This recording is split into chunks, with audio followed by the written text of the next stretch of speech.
The blood has dried brown on the cloth. Sister Margarina's fingertips are raw, tiny cuts where she's opened the same wounds repeatedly to keep the ink flowing. She's writing the Gospel of John from memory. Every word scratched onto fabric torn from her own tunic because paper is forbidden, pens are forbidden, memory itself is being legislated out of existence.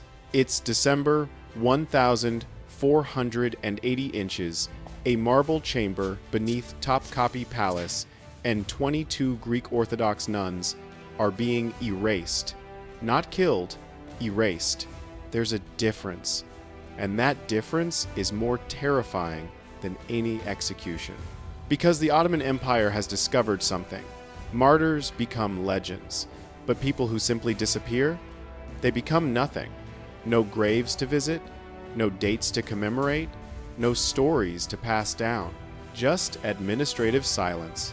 A ledger entry that reads, irrecoverable elements removed, process closed, as if 22 women with names and memories and voices never existed at all. This is the story of how an empire that conquered half the world failed completely before a handful of nuns who fought back with the only weapons they had left: fingernails, blood, and refusal to forget their own names. But to understand how they got here, we need to go back 3 months to the moment their world ended. October 15th, 1480. The convent of Street Sophia, Larissa. The bell stops ringing at 6 in the evening.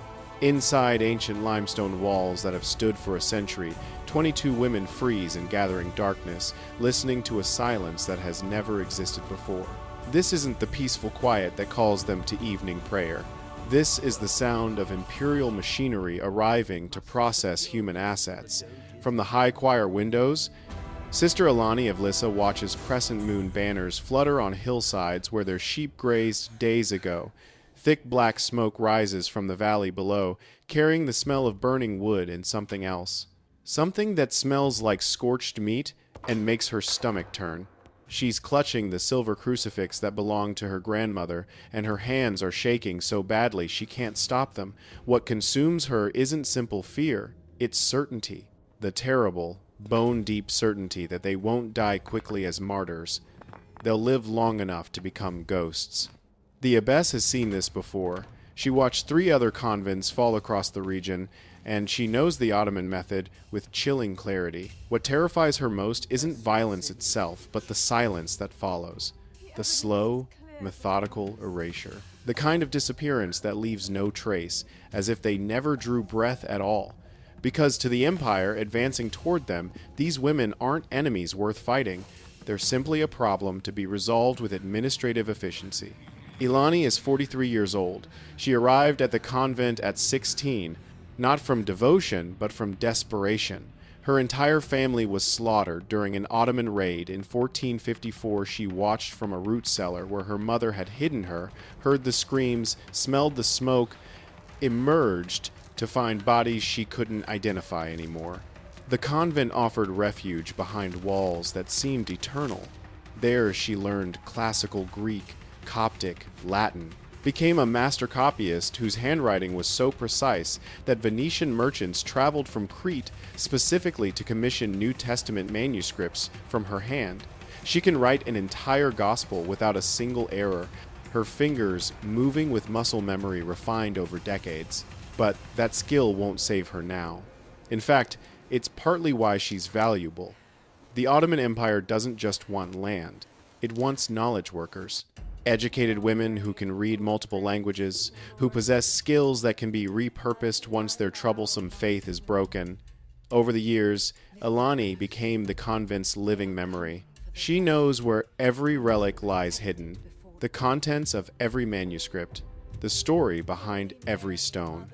The younger sisters revere her for something deeper than wisdom, her eerie ability to read imperial movements.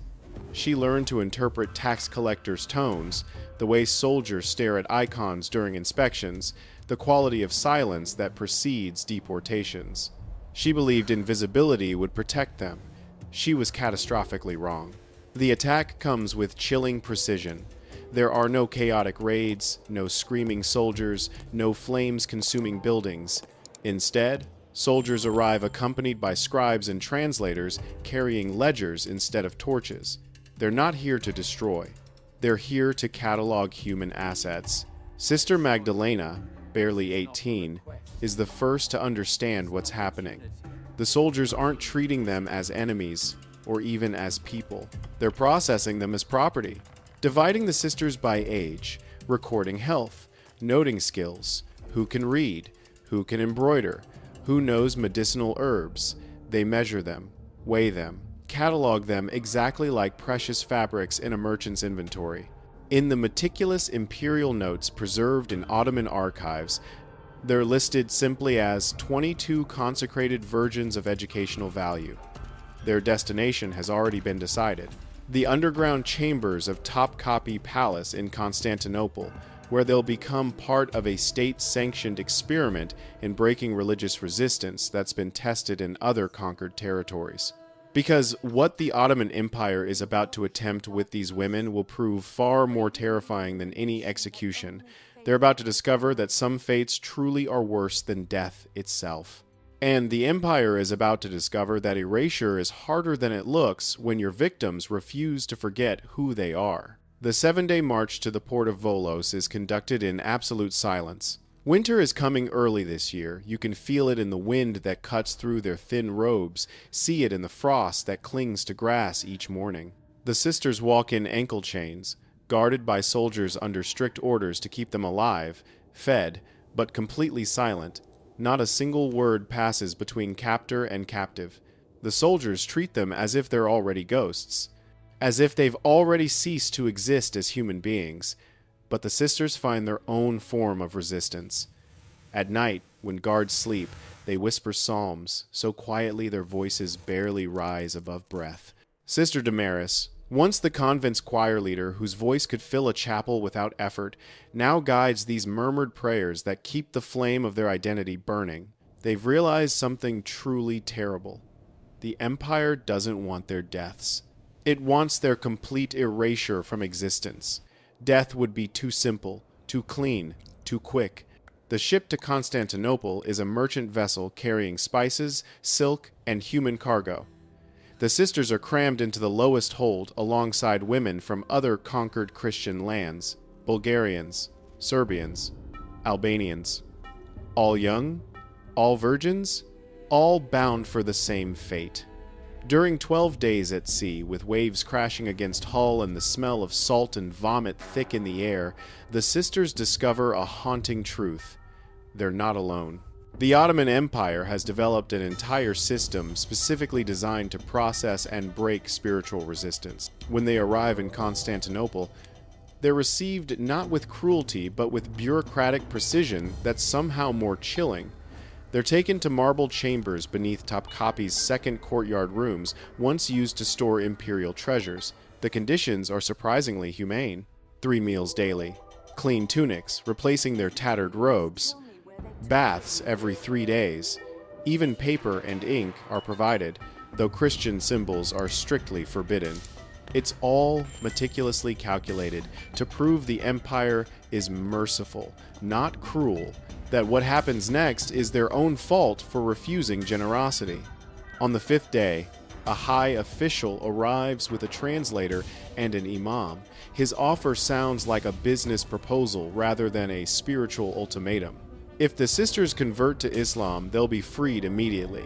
Each will receive 500 gold dinars as dowry, enough wealth to live comfortably for years and a home in Constantinople.